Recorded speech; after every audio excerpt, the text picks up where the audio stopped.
Shalom, shalom a todos, muy buenas noches, bienvenidos nuevamente.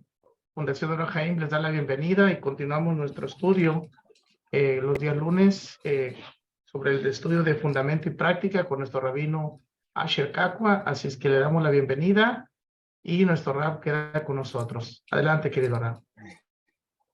Muchas gracias, Francisco, como siempre, gracias a todos por nuevamente estar aquí. Yo creo que sí empieza a grabar, ¿cierto? Ok, entonces sí, buenas noches. Bueno, como dice Francisco, continuamos hoy con el estudio.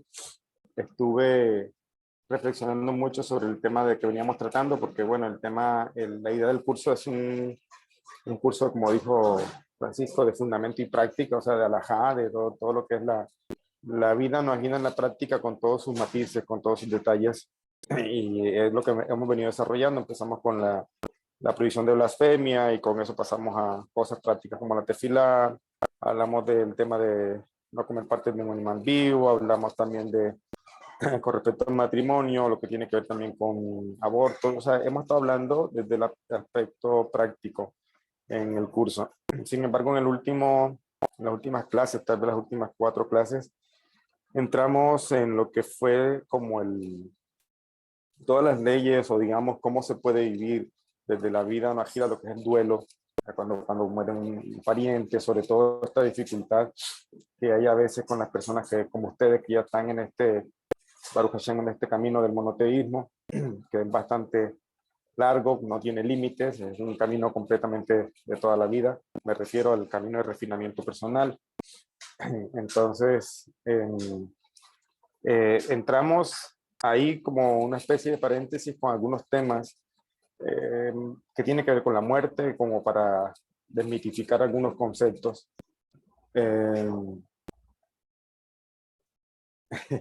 Aprovecho que alcancé a ver una pregunta ahí en el chat, estoy del celular, del móvil, y alguien preguntó bueno, es bueno que aquellas personas que se han unido a la clase, a todo este curso que la Fundación está proporcionando para todas las personas a nivel mundial, que vean todo el curso, o sea, que empiecen a sacarle tiempito, 1 horita al día, se vayan viendo los videos. Hemos hablado cosas allí.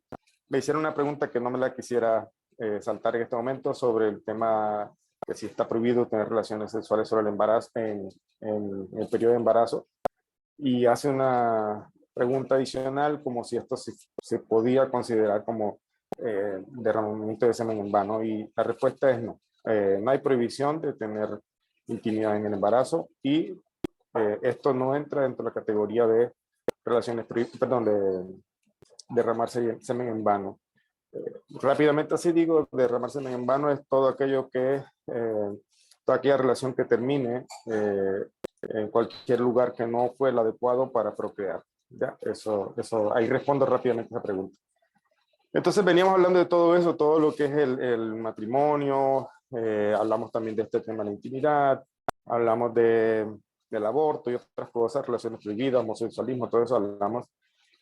Pero en el último módulo, que tiene que ver también, que son preguntas que hacen mucho sobre el tema del duelo, cómo es el entierro, digamos, del difunto, qué problemas hay, la cremación, todas estas cosas.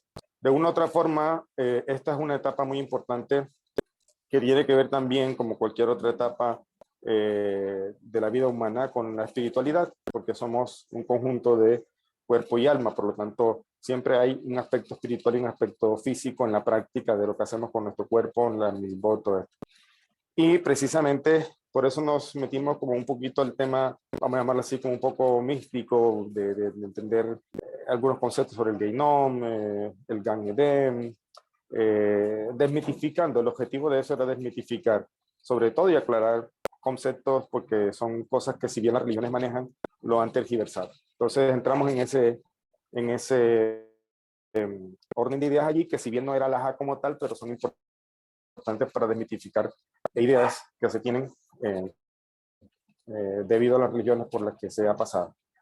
Ahora, yo sé que hay muchas preguntas, y es un tema el proceso de dejar todos estos mitos y creencias, errores de la religión, es un proceso largo. Eso no es un proceso de la noche a la mañana. ¿Ya? Baruch Hashem, la persona empieza en monoteísmo, pero el proceso de refinar y quitar ideas y sacar lo que es incorrecto y quedarse con lo correcto es un proceso largo, y tal vez puede tomar toda la vida dependiendo cada caso.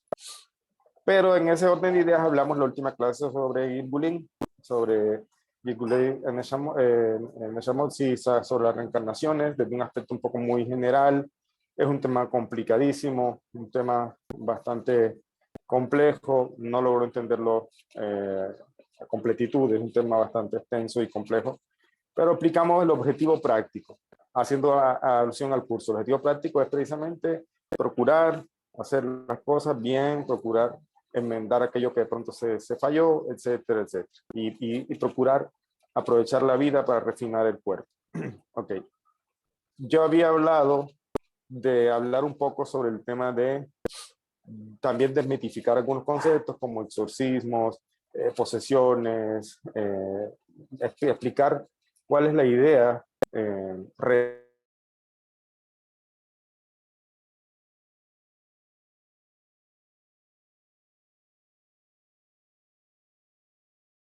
de esto desde el ámbito latino con Israel para que compartiera esa clase y de pronto no redundar en el mismo tema. Entonces la va a compartir en grupo con ustedes para que la vean y de pronto quien no la haya visto y quien tenga preguntas de esa índole, por favor me las hace al interno, no en el grupo. ¿Ok? Entonces, esa es como la introducción de hoy. O sea, para cerrar ese tema y de pronto de verdad, entre comillas, no perder tanto tiempo en eso, sino irnos a la práctica. La idea es como cerrar con esa clase. Israel se las va a compartir en el grupo y la van a poder ver. Y mi intención hoy es precisamente pasar a otro tema, dejando claro que hay una clase como para finiquitar esas dudas de esos temas que ya veníamos hablando. En este momento quisiera comenzar la idea de la misma de Dinis, de Cortes de Justicia. ¿Ya? Y me voy a valer, con el permiso de mi rabino también, el uso de algunos textos del material de la Yeshiva Pirkei Shoshani. No voy a citar todo, obviamente, pero voy a hacer algunos extractos de curso como para tenerlos como de guía. Y primeramente quiero decirles que es una de las misbot más complejas.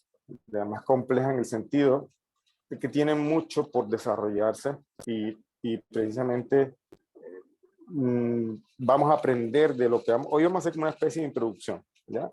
Pero vamos a aprender de la clase de hoy algo de lo que ustedes son parte y que de pronto les va a ayudar a entender este desarrollo histórico que se está dando. Estamos en una época, en una generación como nunca antes, donde hay un auge de las naciones buscando ser monoteístas, incluso aquellos que están por ahí aún equivocados, pero buscando cosas del judaísmo y queriendo practicar judaísmo en su nueva religión que crearon. Pero hay un afán, aunque a veces equivocado y otras veces correcto, como en el caso de ustedes que están siguiendo ya el monoteísmo, pero hay un afán de la gente por apegarse a la Torah. ¿Ya? Todavía hay algunos que están inventando religiones y todavía hay otros que ya, Baruch Hashem, están en el camino correcto como ustedes. Entonces estamos en una generación pionera, revolucionaria, y toda generación pionera y revolucionaria tiene que afrontar retos muy grandes, muy grandes. Y no solamente ustedes, como alumnos, como personas que quieren mejorarse y seguir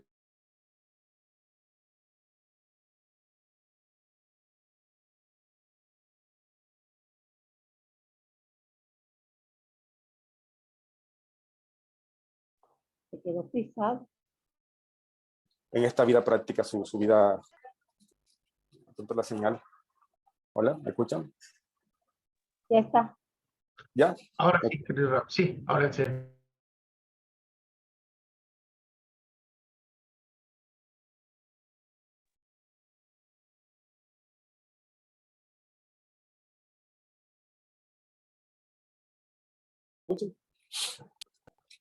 Hola, hola.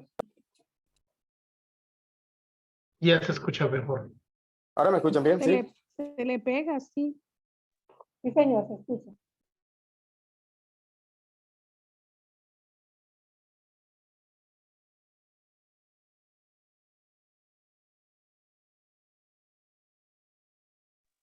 De Francisco, ¿y será que si Ok. él quita la cámara, no le ayudará más?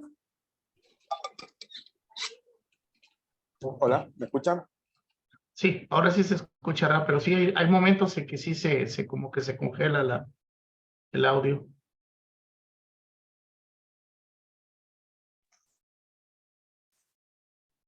Ahí ya no lo escuchamos. A ver, ahí.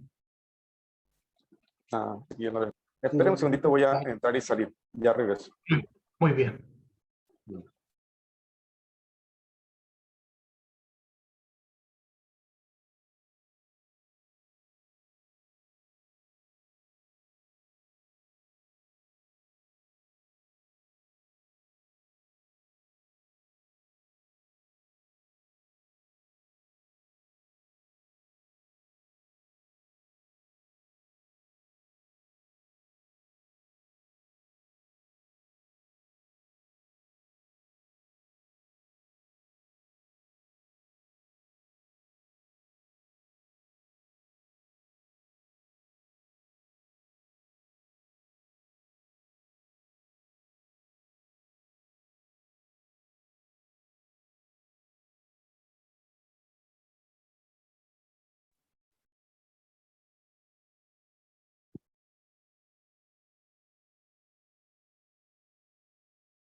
Hola, ahora sí me escuchan mejor. Sí. Ahora sí que ahora se Sí. escucha perfecto. Muy bien. Ok, bueno, y disculpa por la mala conexión. Y bueno, le estaba diciendo que son ustedes una generación de pioneros y que están poniendo, entre comillas, en aprietos, entre comillas, al pueblo judío, en el buen sentido de la palabra. Por eso vamos a encontrar tanto discusión y tantas posiciones contrarias, hablando de discusiones que sean Leshem Shammai. O sea, porque hay discusiones que son solamente producto del ego y de yo sé más que tú y cosas así. Esas no son discusiones de Leshem Shammai. Pero cuando hablamos de discusiones que están fundamentadas en la Torah, encontramos, ya lo hemos hablado y usted lo ha visto en diferentes canales y videos de personas que hoy están compartiendo contenido sobre este tema. Empecemos por ahí, primeramente, que antes era prácticamente 2, 3 rabinos, entre esos yo era uno de los primeros también que hablábamos de noajismo, y de pronto en los últimos 2 años entran otros rabinos que ya si bien se conocían, no hablaban de este tema, y surgen otros canales también. Y entonces encontramos algunos dentro de esos canales que son canales muy serios y dicen una posición un poco diferente o incluso a veces detractora del tema del movimiento noajida, con una posición muy cerrada, cosa que también tiene fundamento. Ya, un segundito. Y, perdón, estoy un poco con gripe. Eh, y, pero cuando se tiene fundamento en la Torah, cuando se tiene fundamento en el Talmud, en el Nahá, en los Rishonim, en los Aharonim, no que aquí están inventando nadie, sino que, o que aquí estamos discutiendo por el ego, sino que son discusiones fundamentadas en nuestros sabios, son discusiones de Son Shammai.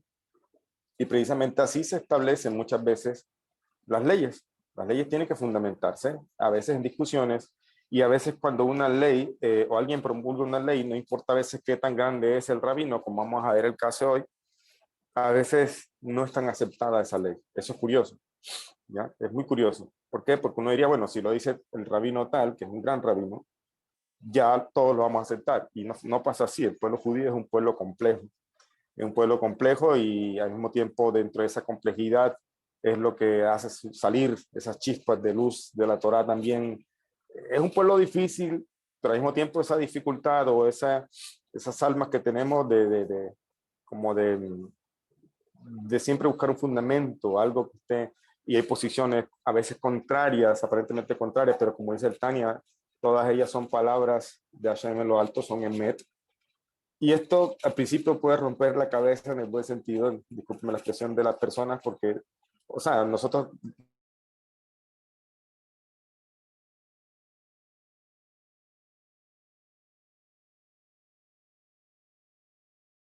las personas vienen acostumbrados o es blanco o negro. Hola, hola, ahora sí. Disculpe por la señal. Entonces, decía que las personas están acostumbradas generalmente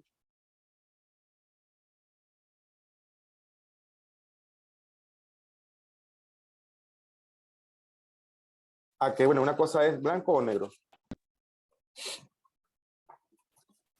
Un segundito. Espérenme un segundo. Voy a ver si me conecto aquí a Wi-Fi. No sé qué tan estable es el Wi-Fi de aquí. Qué pena con ustedes.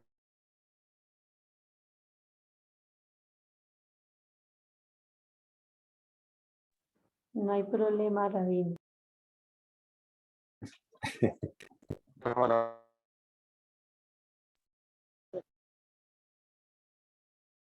Se pegó.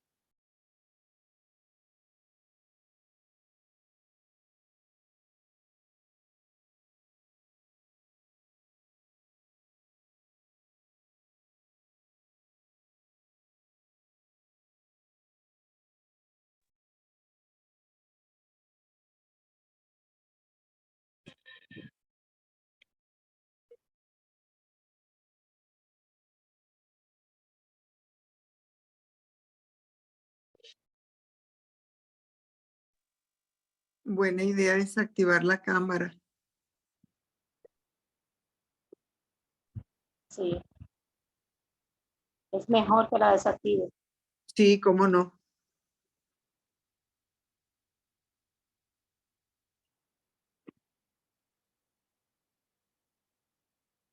hola, ¿me escuchan ahora? Sí, Sí, señor. Bueno, no quisiera activar la cámara. La cámara. Ahí me conecté a Wi-Fi. Vamos a ver si esta red está un poco más estable. ¿Ok? ¿Estamos? ¿Me escuchan? sí, correctamente. Ahora se escucha muy bien. Está bien, Rabino, lo escuchamos.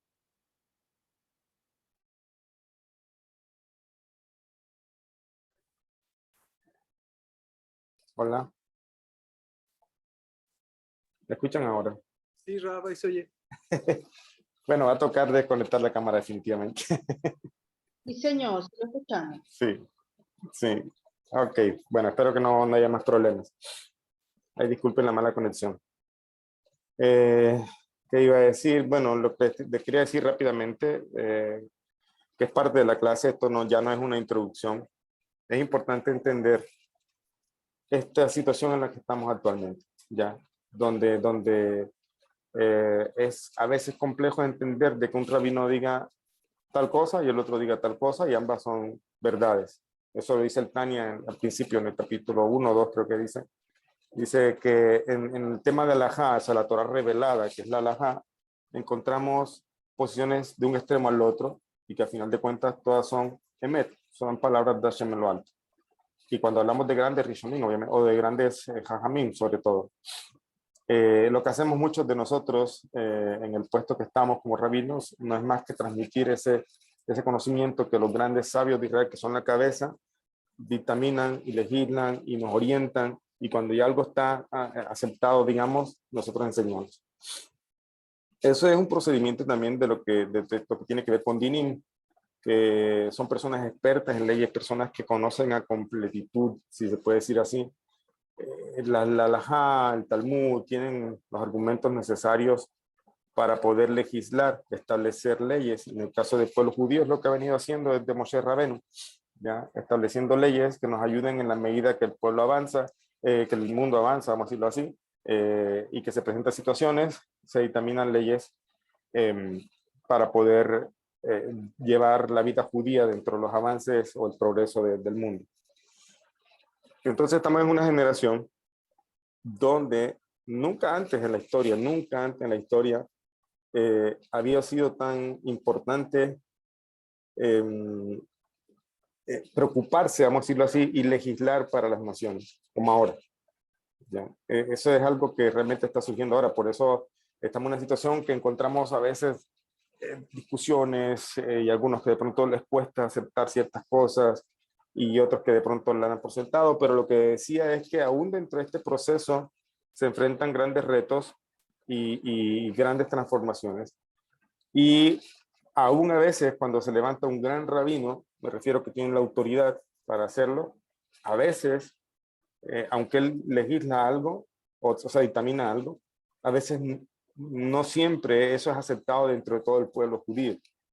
¿Ya? Eso es una cosa interesante, O sea, uno decía, pero si lo dice el rabino tal, que es un gran rabino, pero hay realidad, la realidad es que en el pueblo judío no todo se acepta así. Yo creo que lo que va a pasar cuando llegue Mashiach es precisamente la revolución de que todos vamos a unificarnos o sea, lo que parecía ser distinto y cada quien parecía estar llevando la contraria o siguiendo un camino aparentemente diferente. En verdad, no vamos a ver todas las facetas de la Torah, va a ser revelado. Podemos ver cómo dentro de esas aparentes diferencias estamos unidos todos.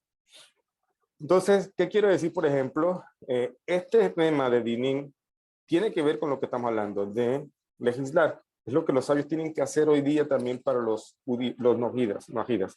El pueblo judío siempre ha venido legislando. ¿Pero para quién? Para judíos. Pero es la primera vez en la historia donde prácticamente la misma humanidad está forzando a que sí o sí se tenga que legislar también ciertas cosas para las naciones. Que si bien precisamente tenemos el fundamento en la Torah, porque los rabinos legislan, pero no inventan. Entonces legislan en base a lo que está en la Torah. Está prohibido agregarle cosas a la Torah. Y precisamente es allí donde es un camino que todavía no se ha desarrollado como otras áreas que sí se han desarrollado. El tema noahida sigue siendo muy nuevo, entre comillas. O sea, no es nuevo, ya lo sabemos. Pero me refiero que en lo que respecta al desarrollo de la práctica, que es lo que compete a este curso, en lo que es la halajá, vamos a encontrar todavía cosas muy apenas en comienzo, vamos a decirlo así. Estamos apenas en el principio de algo importante. Estamos en el principio o se empieza a ver, así como se ha visto que el pueblo de Israel regresó a su tierra, así que no es un estado completamente bajo la Torá. Regresamos, faltan otras cosas que se cumplan, igual ese regreso no ha sido completo, muchos judíos están por fuera, la tierra de Israel nuevamente empezó a producir frutos cuando estuvo sola, por de otras personas no producía. Entonces hay cosas que sí bien se están viendo, y ahora vemos también cómo las naciones se están sumando a esta Geulá. Se está viendo ahora cómo la redención, las naciones también están sumándose a ello. ¿Ok? Entonces, es un proceso en el que ustedes están viviendo, que son pioneros y que deben entender los retos que se afrontan para el pueblo judío, y que hoy día el noajismo o entre comillas, fenómeno noajida está en las lupas de muchos grandes sabios de Israel para mirar cómo se puede orientar a las naciones dentro de lo que corresponde a ellos. Porque como hemos visto en la práctica, muchas cosas, si bien hablamos de que tenemos prohibición de idolatría, tanto judíos como no judíos, encontramos en el detalle algunas diferencias. Entonces, con respecto a Dinim, no es la excepción con respecto a Dinim, porque los tribunales rabínicos o los tribunales de Batei Dinim, los tribunales rabínicos legislan basado en la Torah para judíos, pero si van no legislan, vamos a decir, atienden casos, disputas, vamos a decir, entre judíos, un judío que pronto tiene un problema monetario con otro, entonces los tribunales se encargan, o el tema de difamación también, se puede llevar a un tribunal rabínico, pero todo se hace basado en las leyes judías, para judíos. Pero aquí hay una cosa interesante con respecto a la misbah de Dinim, y es un ejemplo interesante para todo lo que yo estoy diciendo, y es que es una de las misbot más complejas. ¿Por qué? Porque no porque sea un tema complejo en sí, sino porque ha habido muchas dificultades históricas, ya que el mundo judío, como estoy citando algo acá del texto de la yeshiva, el mundo judío ha siempre mantenido y usado sus propias cortes religiosas para juzgar disputas monetarias, y nunca hubo una ocasión práctica o necesidad de direccionar las leyes noajidas de Dinim. O sea, siempre ha habido cortes de justicia, siempre ha habido cortes, tribunales rabínicos legislando, pero prácticamente nunca lo han hecho para no judíos. O sea, nunca han estado resolviendo una disputa entre no judíos, y también nunca habían estado, porque sí, ya ahorita sí, como lo vamos a ver, a partir del año 1550, ¿ya? Pero lo que estamos viendo es precisamente que desde que se destruyó el templo, la antigüedad del pueblo de Israel, desde que se entregó la Torah, ¿cuántos siglos, cuántos milenios han pasado? Y recién en 1550 es que se presenta el caso para resolver un problema entre no judíos en una corte rabínica. Eso para mí es relativamente contemporáneo, relativamente, o sea, es apenas hace 500 años. ¿Y por qué digo apenas hace 500 años? 500 años son 500 años, más un poquito más de 500 años. Porque es que estamos hablando de la Torá que es antigua, o sea, me refiero a que se entregó hace mucho tiempo. Y recién, hasta el siglo pasado, fue que hubo una disputa entre dos no judíos que se tuvo que llevar a un tribunal rabínico, y no a cualquier tribunal rabínico, sino al tribunal rabínico del Ramá, de Rabbi Moshe Isserles, que era fue un poseg muy grande en la vida judía, tanto así que está, sus dictámenes, muchos de los dictámenes los seguimos hoy día. Era la autoridad que nací en Polonia.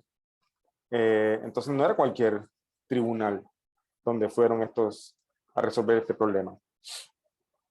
Pero curiosamente, él resolvió el problema, dictaminó, y lo curioso es que hoy no se sigue como él dictaminó.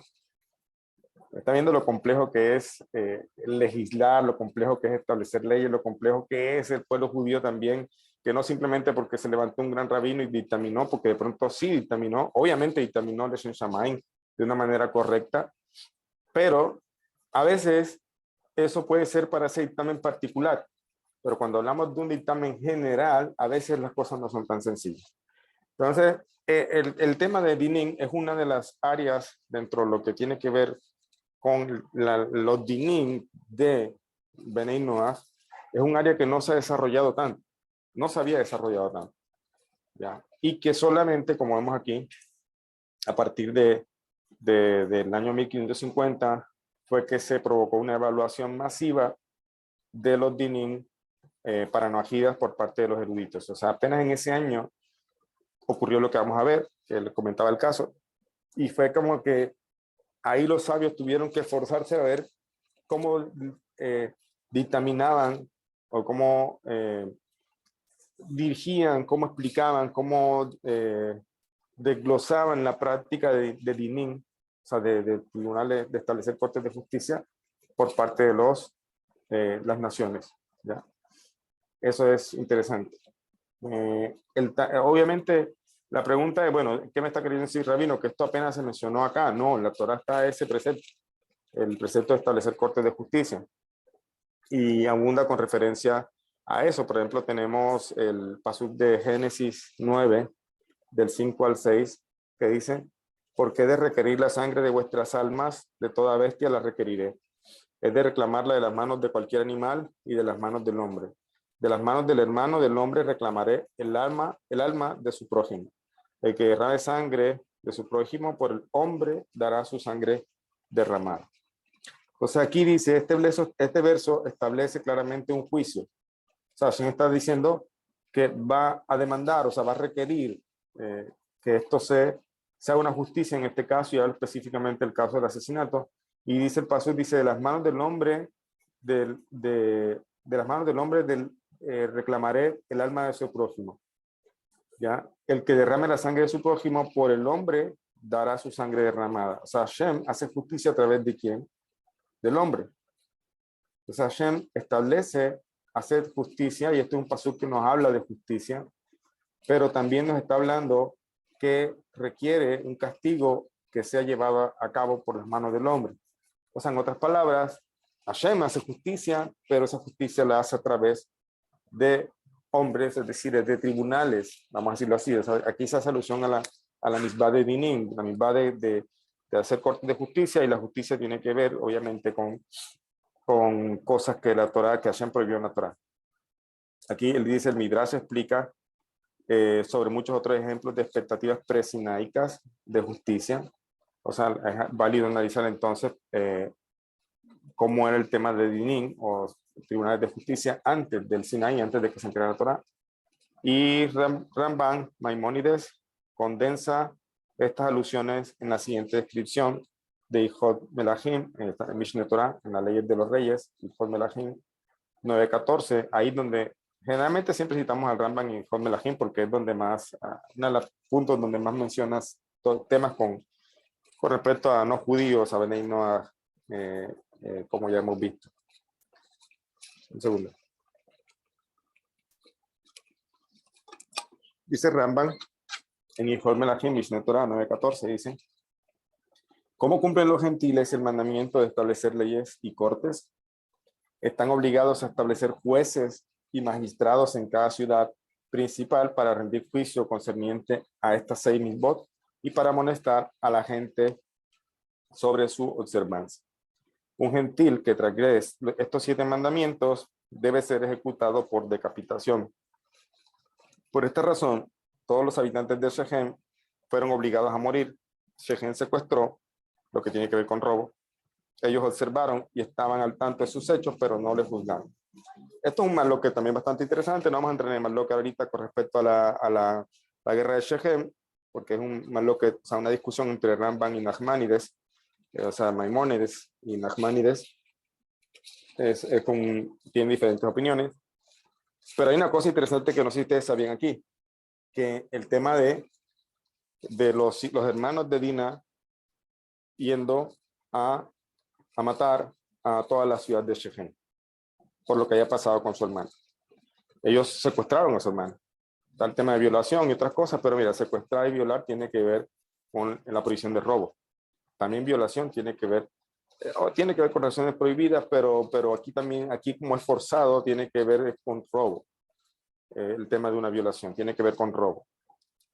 ¿Ya? Entonces, porque es como si le robara la voluntad a otra persona, el tema de violación. O sea, no lo hace la persona de gusto, está forzado.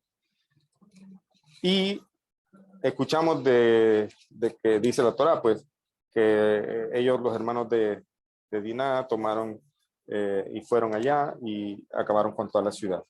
Y Jacob tuvo temor de que de pronto otras naciones fueran a hacerle daño a él también y a sus hijos, etc. Pero resulta que aquí el Ramban, y esto obviamente no se lo inventa el Ramban, está fundamentado en otras partes del Talmud también, el Ramban nos enseña que los hermanos de Diná hicieron lo correcto. ¿Está bien eso? ¿Por qué?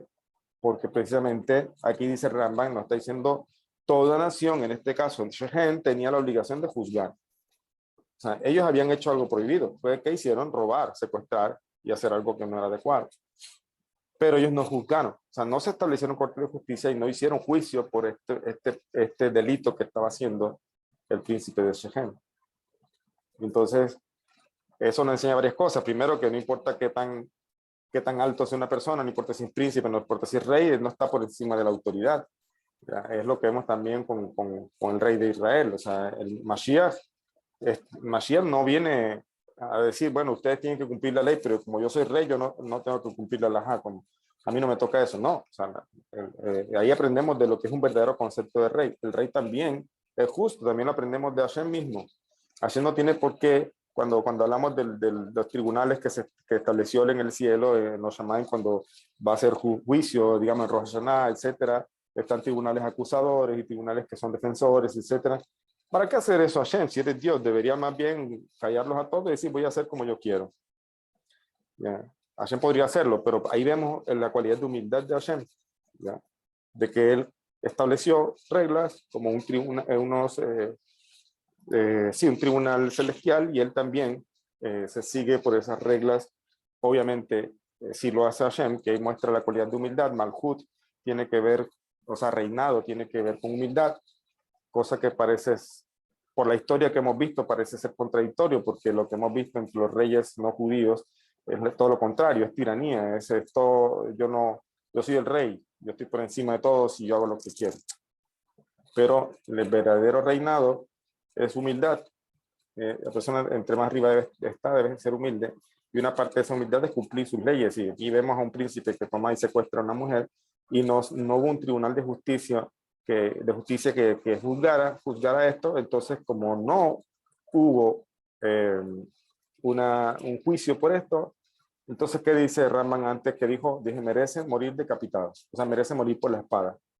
O sea, que lo que hizo Shimon y Shechem de ir allá y acabar con esta ciudad era correcto, porque merecían la pena de muerte por no haber juzgado. ¿Ya? Esa es la opinión de Ramban. No vamos a entrar ahorita con las otras opiniones, sino vamos a hacerlo en esto que Ramban trae. Y si es así con esto que Ramban está diciendo,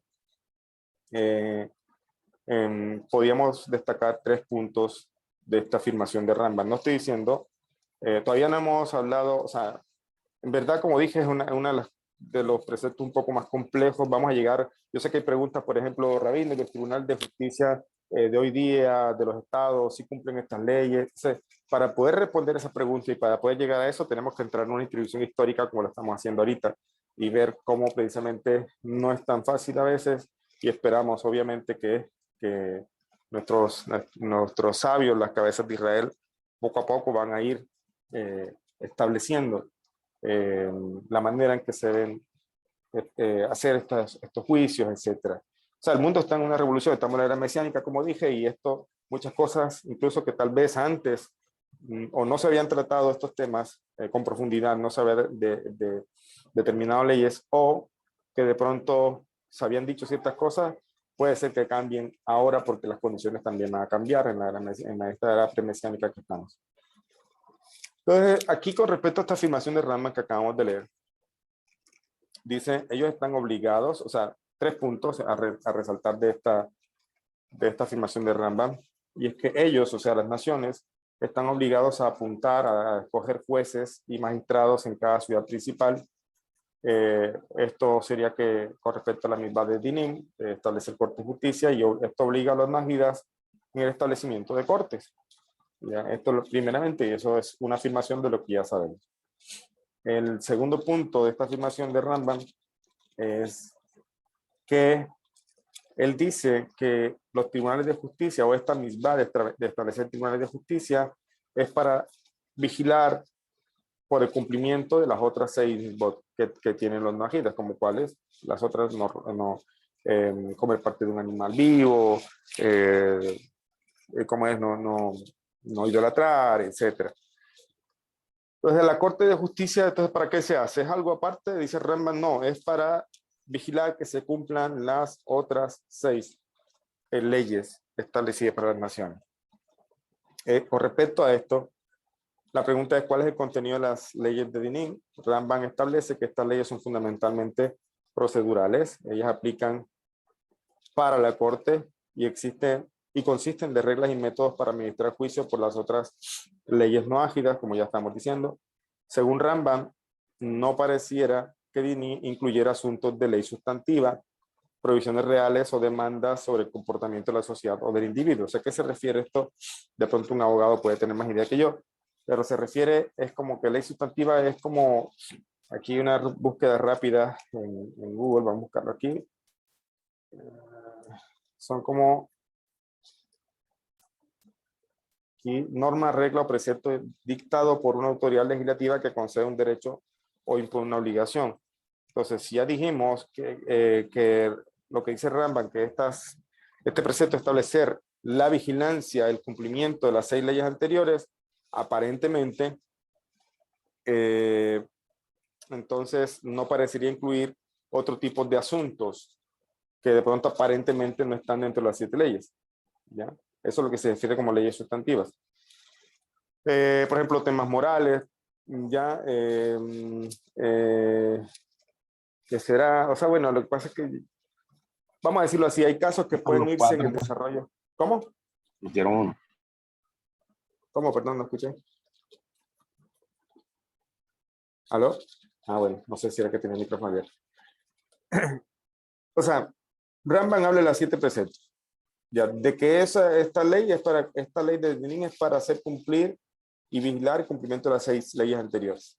Ya. Entonces, aparentemente, no parecería que incluye asuntos de ley sustantiva, o sea, provisiones reales o demandas sobre el comportamiento de la sociedad. Por ejemplo, una persona que viene, vamos a decir, difama a otro. Aparentemente eso no está contemplado dentro de las 7 leyes. Entonces, hay otras conductas que la sociedad puede también prohibir, que aparentemente no están explícitamente enunciadas en las 6 leyes anteriores. Entonces eso es lo que se llama como leyes sustantivas aquí. O sea, provisiones reales o demandas sobre el comportamiento de la sociedad o del individuo. ¿Ya? Este punto es lo que hace como complejo la afirmación de Rambam. Y el tercer punto es cuando él dice para amonestar a la gente sobre su observancia, entonces se requiere que las cortes estén involucradas en la educación pública de las leyes no agidas. Mira qué interesante. O sea, porque si vamos a molestar por el cumplimiento, entonces hay que educar a la sociedad. ¿Ya? Hay que educarla en temas que están prohibidos. O sea, por ejemplo, una corte, un país dice, no, está prohibido robar, pero no educa a su pueblo sobre el tema del robo, o sea, sobre lo grave que es, sobre educación moral y otras cosas, entonces tampoco está haciendo las cosas bien. No están ahí solamente para juzgar, están también para educar. ¿Por qué? Porque al educar se puede amonestar, se puede como llamar la atención. Entonces, estos son 3 puntos que se pueden resaltar de lo que Ramban dice. Según Ramban, entonces pareciera que las cortes que cumplen con estos 3 propósitos cumplen con los estándares de Dinim. Sin embargo, esta propuesta no es tan sencilla, y la segunda observación que hicimos nos mete en aguas complicadas, dice aquí. O sea, como que solamente pensar en la segunda afirmación de Ramban de que aparentemente las leyes de Dinim es para vigilar el cumplimiento. Otros casos que también tengan que ver con demandas reales o prohibiciones sobre el comportamiento de la sociedad, entonces se hace como problema el asunto, porque se queda como corto el cumplimiento de las leyes para una sociedad. No sé si soy claro con, si se me entiende lo que quiero decir, ¿ya? Entonces, esta es la afirmación que trae Ramban con respecto al precepto de Dinim, de leyes, ¿ya? Y ¿dónde está esta fuente o dónde está la fuente de este precepto? Ya leímos algo, una alusión sobre esto en el Génesis 9, 5:10 a 5:6. Sí, del 9, del 5 al 6.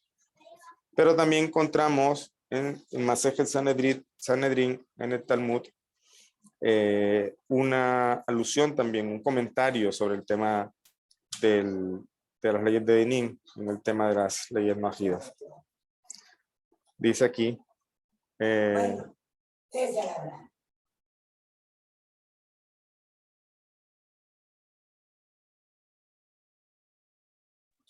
perdón, dice aquí, en Sanedrín 56b tenemos una aparentemente discusión entre Rabí Yohanan y Rabí Itzhak.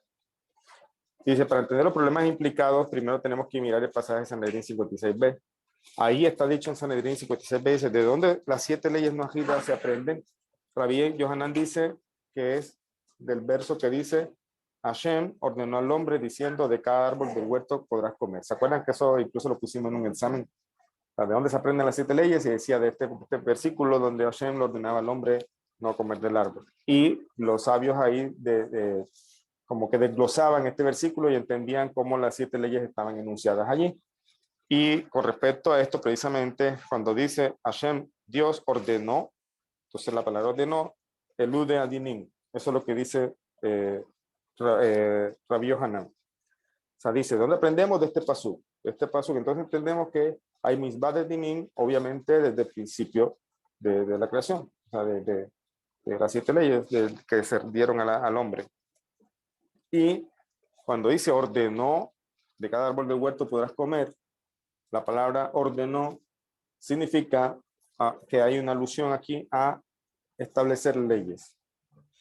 Porque la Torá dice de forma parecida, cuando dice, porque yo lo he conocido para que ustedes, sus hijos y su linaje después de él, para que guarden mis caminos con rectitud. Vamos a ver, esto es, aquí verifico.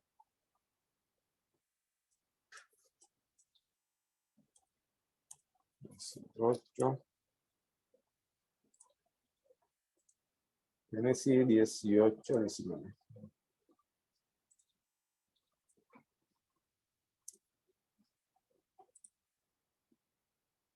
Estoy buscando acá también.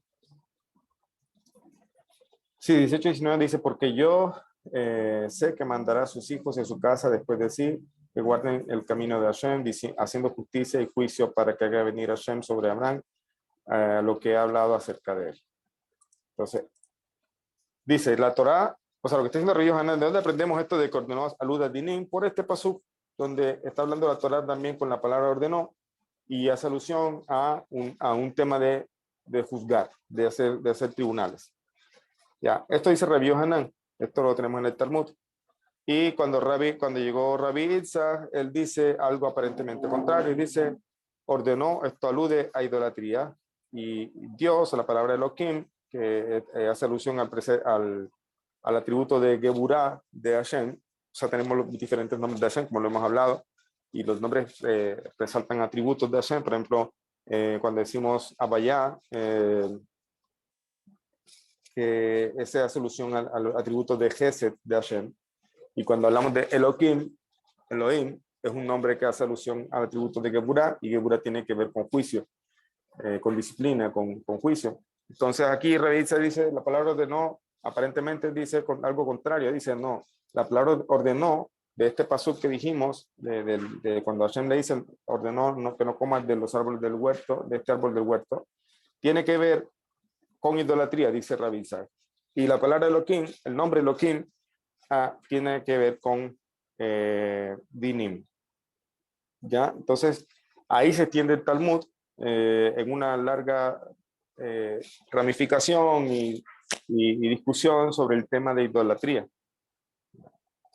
Pero el Talmud no se explaya en ese punto sobre el tema de dinim. ¿Ya? Voy a abrir la cámara que me siento mal, así como hablando solamente así, sin que me vean. Vamos, esperemos que tenga buena conexión. Entonces, ¿qué decía? El Talmud allá en Sanedrín, en la página 56b, menciona sobre la misbah de dinim, de establecer cortes de justicia.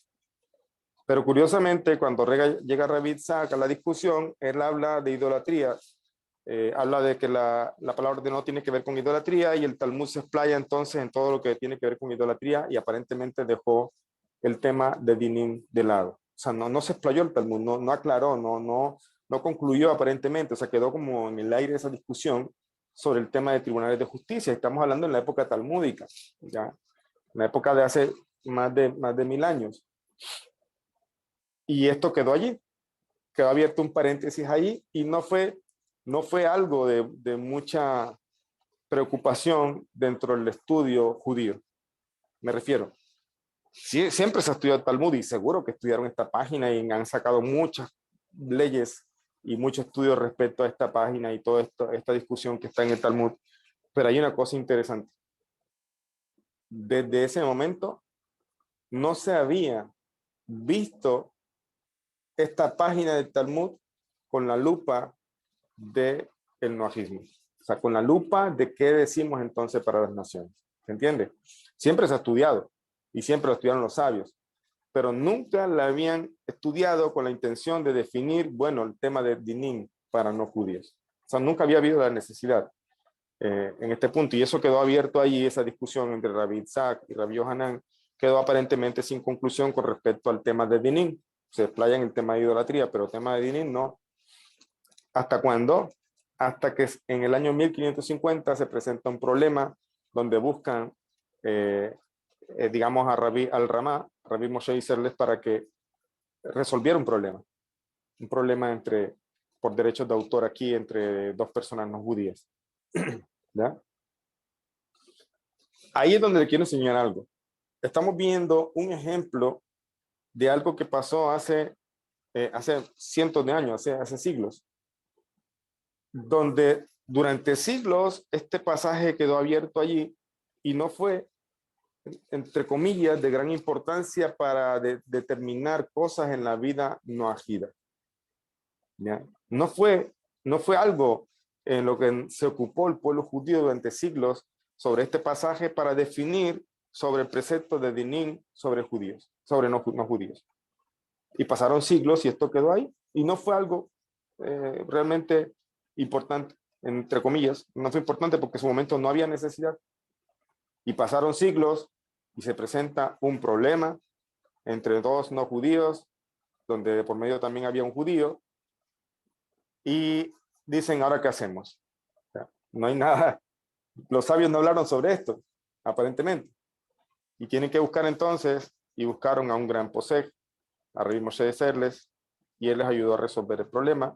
Pero ¿sabe qué le tocó hacer a Rabbi Moshe Isserles? Le tocó meterse en este pasaje para ver cómo dictaminar. ¿ya? El Ramá le tocó meterse en este estudio para ver cómo él dictaminaba ahora en un caso que estaba pasando en la actualidad, en esa actualidad, en ese momento. Esto es el ejemplo claro de lo que está pasando hoy día en muchos aspectos de la vida noajida, y ahora multiplicado por 1000, no sé, por 2000. ¿Por qué? Porque aquí estamos hablando de un problema de 2 personas no judías que acudieron a un tribunal rabínico. Pero hoy día tenemos cientos de personas como ustedes que están apegándose a los sabios de Israel, a los judíos, y aprendiendo con diferentes rabinos, y que entonces se presentan discusiones o preguntas que tal vez antes no habían sido del objeto de estudio del pueblo judío, y ahora están precisamente haciendo que el pueblo judío haga lo que al mismo Ramá le tocó hacer, irse a la fuente, es decir, a la Torá, y estudiar, y con la gran sabiduría que ellos tienen como cabeza de Israel, poder legislar. Eso es lo que está pasando. Ese es un ejemplo claro. Yo les voy a poner un ejemplo también con respecto a esto. El tema de las bodas, el tema de matrimonio, ¿ya? Esa es una gran preocupación y una gran pregunta de muchos justos de las naciones. Bueno, es que les parece bonito y no le veo nada de malo de pronto hacer una ceremonia, ¿ya? Quisiera casar con mi esposo o con mi esposa en una ceremonia bonita, y bueno, ya obviamente no se puede por la iglesia ni eso, yo no creo en eso, ¿ya? Entonces, ¿qué hago? Listo, yo sé que me puedo casar a través de la ley del país y todo, pero yo quisiera hacer una ceremonia. ¿Se puede o no se puede eso? ¿Puede un rabino casarme? Yo quisiera que fuera el rabino tal el que me casara a mí, con mi pareja. Entonces estamos entrando en situaciones muy parecidas a lo que está pasando acá, ¿se entiende? ¿Ya? Por ejemplo, en Israel, Rabanut, Rashid, que es el ente religioso delegado por el Estado para hacer procedimientos que tengan que ver con temas de Torah, por ejemplo, tema de Gerut, tema de conversiones, si bien hay otros tribunales que no son adscritos al Estado, que son Ardín también y que hacen conversiones muy correctas, pero no son el ente delegado por el Estado. Pero el ente delegado por el Estado es Rabanut Rashid. Ahí está. Ellos tienen que ocuparse del tema de matrimonios, y en Israel no existen matrimonios, o sea, no está contemplado el matrimonio, o sea, vamos a decirlo así, desde el aspecto personal, una persona puede decidir en su libre albedrío casarse con un no judío, cosa que está prohibida por la Torá. ¿Ya? O sea, no puede haber matrimonios mixtos, judíos con no judíos y viceversa. ¿Ya? Entonces, pero obviamente cada persona es libre y cada persona puede escoger alejarse de los misbot o acercarse y hacer teshuvah. Pero hablando desde el punto de vista legal, hasta donde tengo entendido, yo hace un poquito más de 3 años que no salí de Israel, y Israel es un país que está constantemente legislando y cambia muchas cosas muy rápido a veces. Hasta donde yo sé, estos matrimonios no estaban permitidos, y había un proyecto de ley precisamente para de aquellas personas que no son religiosas, o sea, que no son Shomer, como que se permitiera que se casaran, se dieran estos matrimonios mixtos, cosa que contradice la Torá. Entonces, hasta donde yo tengo entendido, Rabanut no hace este tipo de matrimonios, ¿ya? No puede hacerlo, porque como Rabanut, siendo el ente religioso, va a hacer algo que está prohibido por la Torá, ¿ya? Entonces, Rabanut no hace este tipo de matrimonios. Cosa muy diferente es un matrimonio de 2 personas no judías, y mucho más si son de pronto, que obviamente que son Benei Noach. Entonces, aquí es un matrimonio correcto, mujer y hombre, como debe ser. Y son personas que no son idólatras, quieren casarse de alguna manera, hacer una ceremonia. Y para algunos rabinos, hay fundamentos para que un Ben Noach se case debajo de una jupa. Ojo, estoy hablando debajo de la jupa, no estoy diciendo que sea igual la boda, porque la boda no es donde se ponen los novios debajo de qué cosa. La boda es todo el texto que tiene que decir, las bendiciones que tienen que hacer, todo. Es una ceremonia que va más allá de lo que se salta a la vista. Entonces, pero hay ciertas cosas en las que se apoyan algunos, o se podrían apoyar para permitir hacer algún tipo de ceremonia, no igual a la jupá que hacemos los judíos, pero hacer algún tipo de ceremonia en la práctica de los 7 misbot. Pero esto representa un problema y un reto dentro del pueblo judío, porque a muchos no aceptan esto, o sea, lo ven con celo el hecho de que el no judío quiera hacer estas cosas. Entonces, volvemos al punto. Estamos en una situación donde hoy día las naciones están empujando a situaciones o a necesidades o a preguntas o a cosas que necesitan abordarse por los grandes de Israel para poder legislar de una manera que tenga que ver con la Torá, obviamente. Legislar basado en la Torá. Aquí ponía el ejemplo. El ejemplo era eso. Hoy estamos en una situación donde se tiene que ocupar grandes sabios para definir este tema. Y si otros no lo aceptan, está bien, es posible que otros no lo acepten, pero también respetan al otro porque también sabe que se está fundamentando en la Torá. ¿Ya? Esa es, quien no estuvo en las primeras clases donde hablamos de toda esta parte de las diferencias que hay en el pueblo judío, la diferencia de cómo se define la halajá, les recomiendo que se remitan a esas clases. Pero ¿cuál es la enseñanza principal de esta clase? Todavía no estamos abordando todo el tema de dinín y toda la práctica y todo en qué, digamos, en qué se diferencia esta práctica con los tribunales actuales. Todavía no estamos hablando de eso lo abordaremos más adelante. Aquí lo que primero quiero recalcar es ese punto. Estamos en una situación donde se está presentando cosas que tienen que definir los grandes de Israel, ¿ya? Y Dinin es un ejemplo de eso. ¿Por qué? Porque durante años esta discusión entre Rabí Yohanan y Rabí Isaac, durante siglos quedó abierta hasta que hubo un problema en Venecia, donde tuvieron que recurrir a un tribunal rabínico y este tribunal se tuvo que poner en la tarea de revisar los escritos del Talmud y poder dictaminar para resolver este problema entre estos dos no judíos, ¿ya? Entonces, 1200 años después, imagínense. O sea, 1200 años después, aparentemente, o sea, durante 1200 años, este tema no tuvo mucha relevancia para las naciones. ¿Por qué? Porque no era relevante, no porque las naciones andaban en otra cosa, había mucha influencia de las religiones, cada quien incluso forzando al pueblo de Israel a someterse a sus religiones, etc. El pueblo de Israel estaba buscando sobrevivir dentro de eso y no que le obligaran a aceptar idolatría y etc. Pero hoy es una situación diferente, hoy la gente está saliendo de la idolatría y hoy por eso muchas cosas están siendo de preocupación y de ocupación de muchos sabios para poder dictaminar. Entonces, durante 1200 años esto estuvo ahí abierto hasta que en el año 1550 un no judío, que era un impresor llamado Bragadini, apellido Bragadini, en Venecia, se asoció con el Rab Meir Katzenelbogen. Discúlpeme la pronunciación, no sé si se pronuncia así.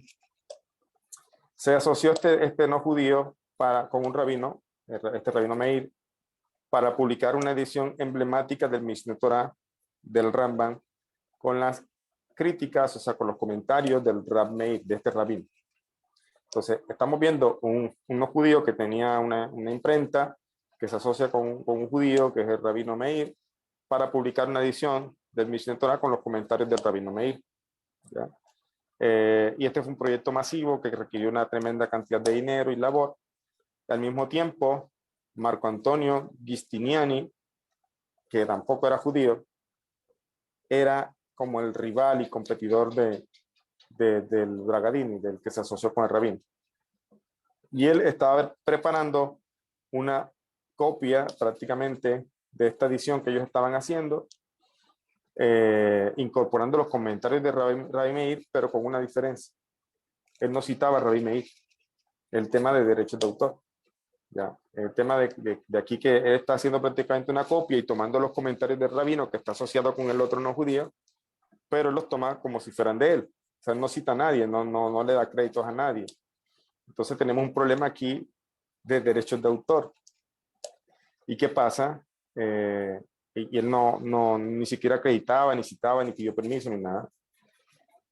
Y resulta que la ley de derechos de autor en ese momento en la República de Venecia, veneciana, no tenía mucha protección con este tipo de cosas.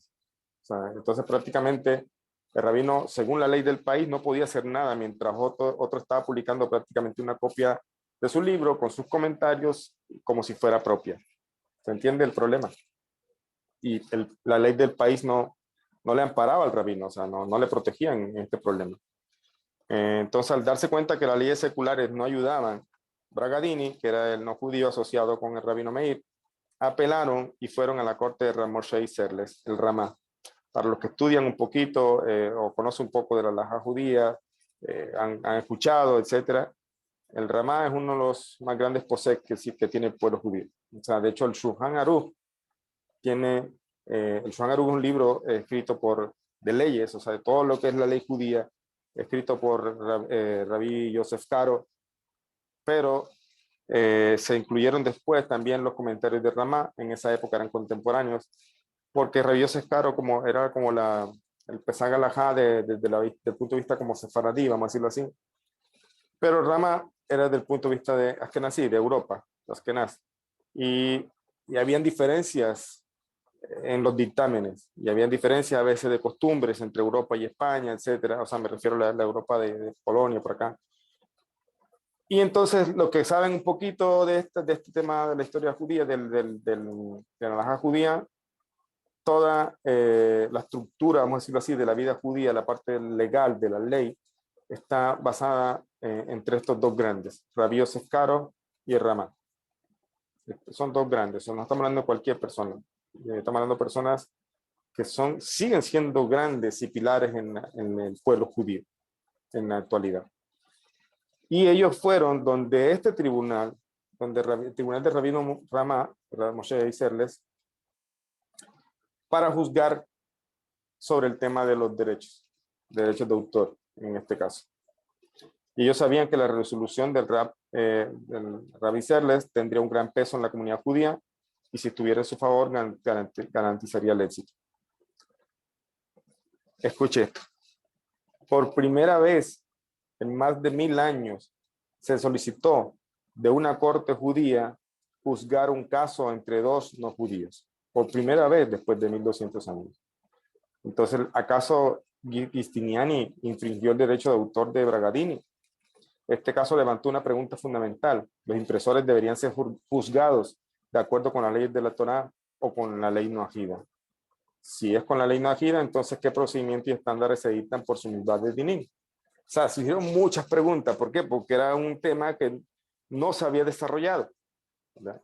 Entonces, no es solamente, rabino, resuélveme aquí, ayúdeme a resolver el problema con este hombre que está tomando cosas que no debe tomar, son míos, son mis escritos. No era solamente eso, sino que trae muchas más preguntas. Se vuelve una madeja de preguntas sobre el tema. Bueno, entonces está bien, ¿cómo van a resolver este caso? ¿Según las leyes de la Torá o sobre las leyes? O sea, cuando hablamos de leyes de la Torá me refiero con las leyes que siempre han venido durante años, durante siglos, el pueblo judío legislando y resolviendo problemas entre judíos, o tienen que hacerlo de acuerdo con las leyes específicas para noajidas. Es decir, hay diferencias aquí, entonces se tiene que hacer con los parámetros de legislar como lo hemos hecho todo el tiempo entre judíos, o hay diferencias aquí también cómo se debe legislar acá bajo los parámetros noajidas. Y si es con los parámetros de la ley noajida, entonces, ¿qué procedimientos y estándares se dictan por su mibadenid? Entonces, si es por la ley noajida, la pregunta es, entonces, ¿cuáles son los procedimientos de la ley noajida? Miren cómo estaba todo esto tan incipiente ahí, no estaba tan claro.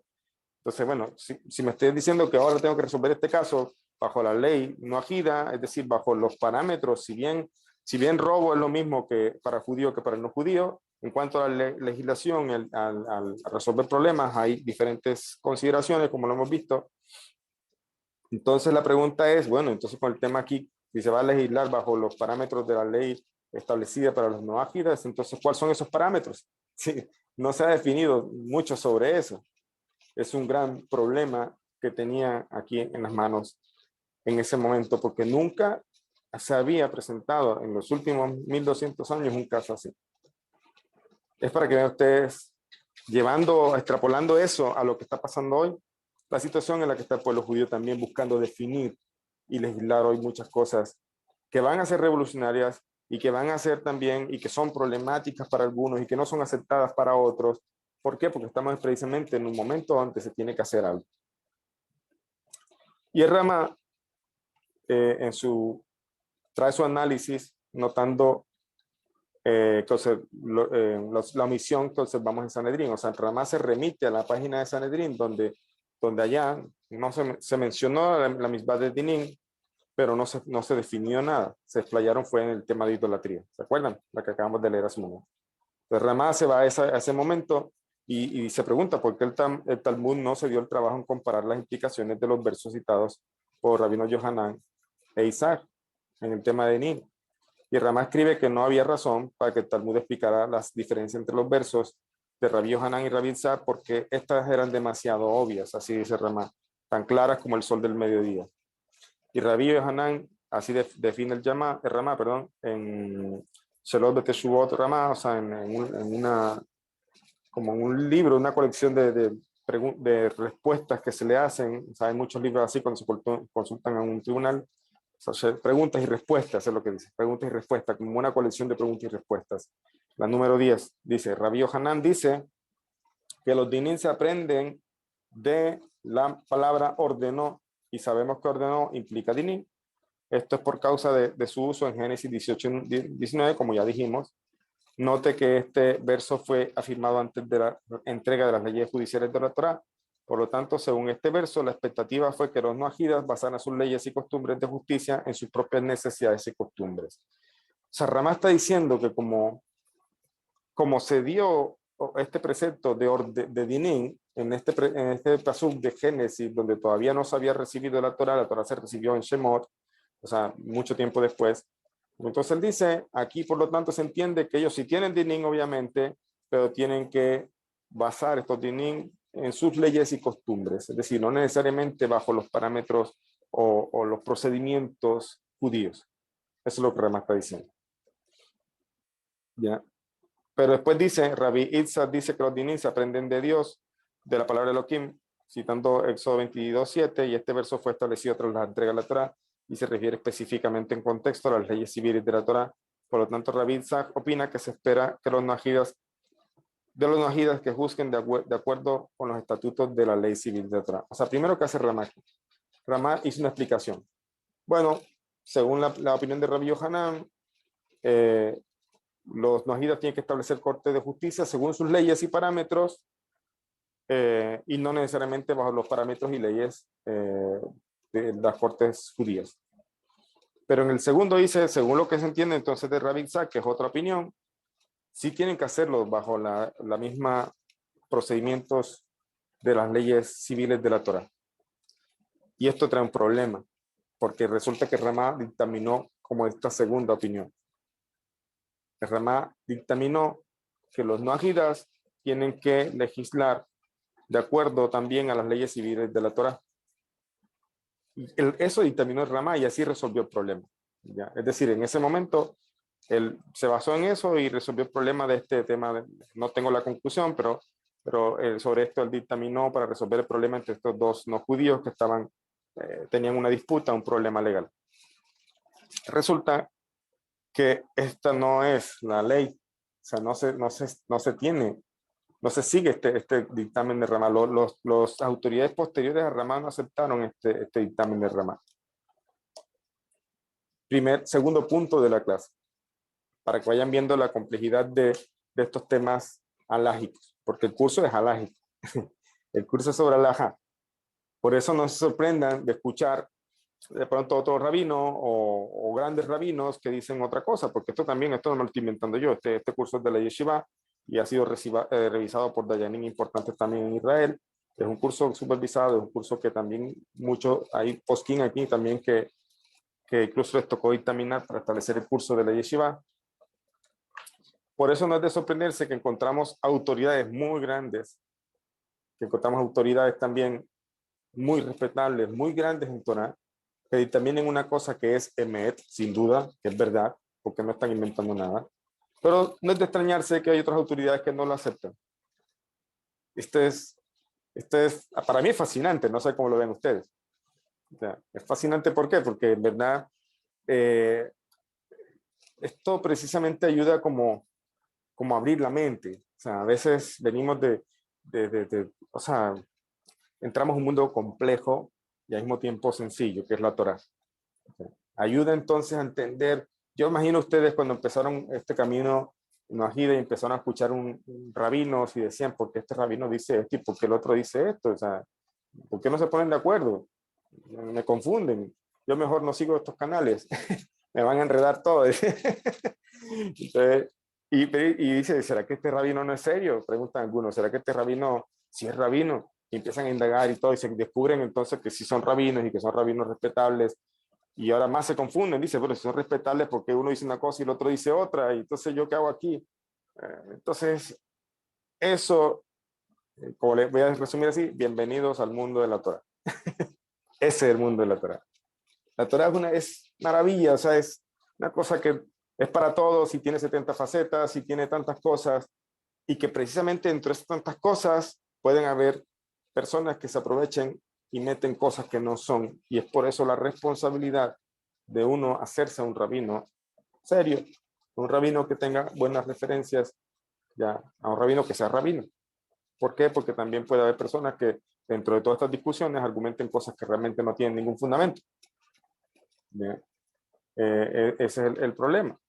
Y por eso ustedes cuando estudian estas cosas deben pasar al siguiente nivel. Si bien no saben todo, como yo tampoco sé todo, por lo menos me cuestiono. Por ejemplo, si yo escucho que un gran rabino está diciendo algo que de pronto yo pensaba diferente, yo no digo, no, está equivocado. O sea, ¿cómo puedo decir yo eso? Si es un rabino que tiene, o sea, debería ser cuidadoso de mis palabras.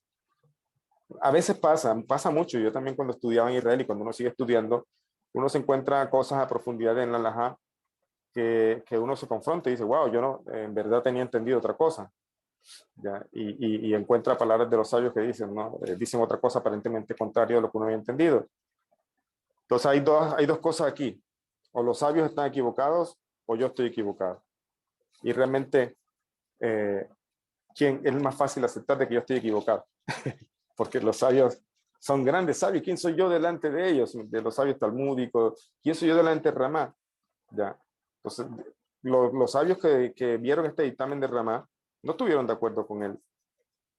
Pero una cosa es no estar de acuerdo y otra cosa es decir que está equivocado. ¿Entienden la diferencia? Esa es la Torá. Por ejemplo, Hillel y Shammai, no sé si he escuchado. Hillel decía una cosa, los que conocen un poco la historia, Shammai decía esto es así y Hillel decía no, es asá. Y eso en Masaj de Shabbat sobre todo se ve eso en el Talmud, en el Tratado de Shabbat.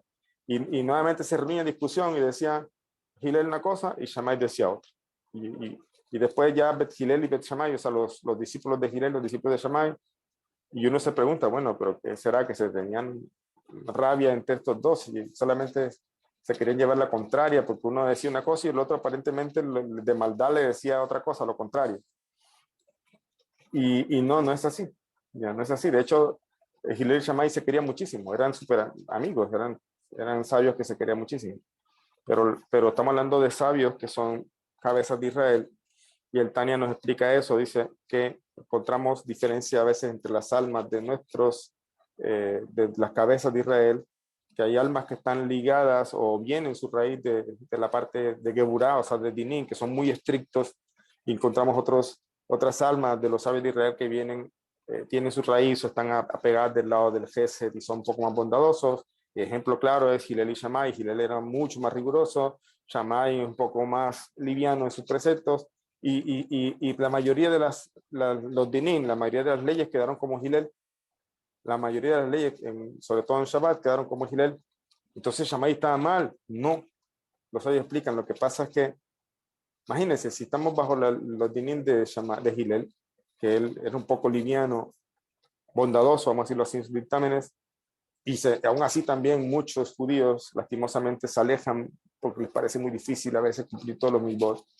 Imagínate si estuviéramos bajo los dictámenes de Shammai, sería todo el mundo se alejaría, entre comillas. No creo que todo el mundo, pero por lo menos sí se alejaría más personas. Pero está dicho que cuando llegue Mashiach, muchos de la halajá van a ser como Shammai. Ya, va a ser otro tiempo, no como ahora.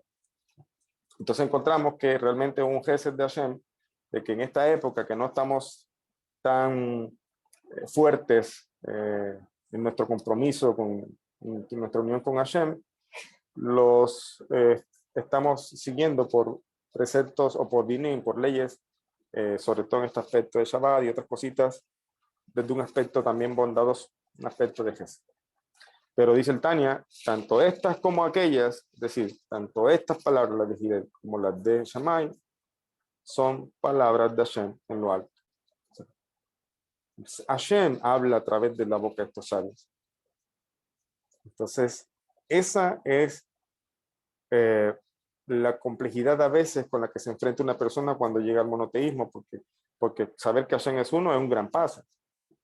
Pero entender que Él es único y que su unicidad es difícil de entender cómo su unicidad se expresa aparentemente de maneras diferentes, es otro reto, ¿ya? Otro reto. Entonces, los dos puntos que quiero traer o que resumir con esta clase es, primero, ese que decía. La misbah de Denim no es una misbah que está en mucho desarrollo y discusión y también muchas cosas que en la práctica vamos a ver que tal vez nos llevan a entender por qué de cierta forma los tribunales de justicia de los estados de hoy día de cierta forma cumplen un poco, pero de cierta forma no cumplen tampoco. Entonces vamos a entenderlo más adelante. Segunda cosa interesante, conclusión de esta clase, es miren cómo pasaron 1200 años y no hubo la necesidad de reabrir el Talmud para poder decir qué hay que hacer con respecto a un tema, ¿no? Entonces, así está pasando con otros temas hoy día, con otros temas, el tema de la declaración majida y el tema de la jupá y el tema de que los sabios van a tener, están teniendo que abrir hoy día la Torá y también mirar qué hacen, ya, mirar a ver cómo ayudan a estos no judíos que están sedientos de Torá.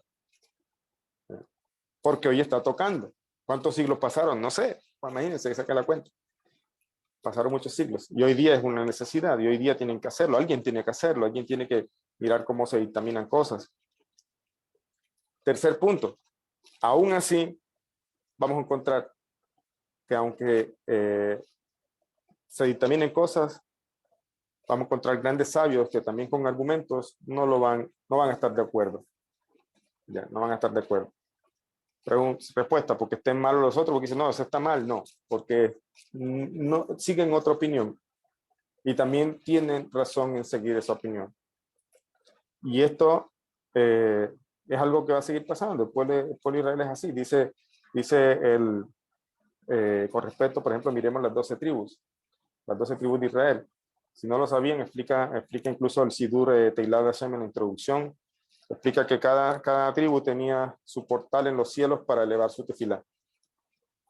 Y cuando se dividió el mar también, el Yam Suf, el mar rojo que traducen, también fueron 12 caminos para cruzar el mar. O sea, cada tribu pasó por su lugar. Y en el templo de Israel, cuando los judíos iban a entrar a la boda del templo a llevar sus sacrificios, cada quien entraba por su puerta de su tribu. Entonces, y la pregunta es esa, ¿pero por qué? ¿Acaso todos no somos iguales? Sí, todos somos iguales, pero entendemos que hay algunos minagim, algunas diferencias. Entonces la pregunta es, cuando llegue Mashiach, ¿esto todo lo vamos a unificar?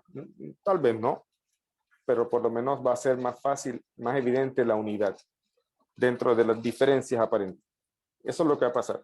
No significa que, por ejemplo, no, llega Mashiach, si yo soy sefaradí, por ejemplo, llega Mashiach y todos vamos a ser sefaradí, porque sefaradí es el camino correcto. O decir, no, es que van a ser de Chabad, todos los judíos van a ser de Chabad, Mashiach va a llegar y todos los judíos vamos a ser de Chabad, porque Chabad es el camino correcto. Y dicen los otros por allá, no, los de Breslev, realmente, todos los judíos vamos a ser de Breslev, cuando llegue Mashiach nos vamos a convertirnos a la línea de Breslev. Entonces, no es así, o sea, aquí no hay ni mejor ni peor, cada quien tiene caminos diferentes, y eso no es nuevo, eso viene también de las tribus, de las almas. Cada quien tiene raíces diferentes, Lo que va a salir a flote es la unicidad, lo que a veces no es entendible, lo que a veces no es captable dentro de esas diferencias. Eso es lo que va a quitarse la venda de los ojos. Y vamos a ver cómo todos, a final de cuentas, como dice el Rebe, a final de cuentas, con la enseñanza de la menorá, que son 7 brazos, pero 7 brazos unidos a una sola columna. Entonces, al final, son 7 brazos, pero todos en una sola columna. Al final no importa si es Bresle, si es Chabad, si es Sefaradí, si es Hasidut Kos, no importa, todos somos judíos y somos parte de una misma alma.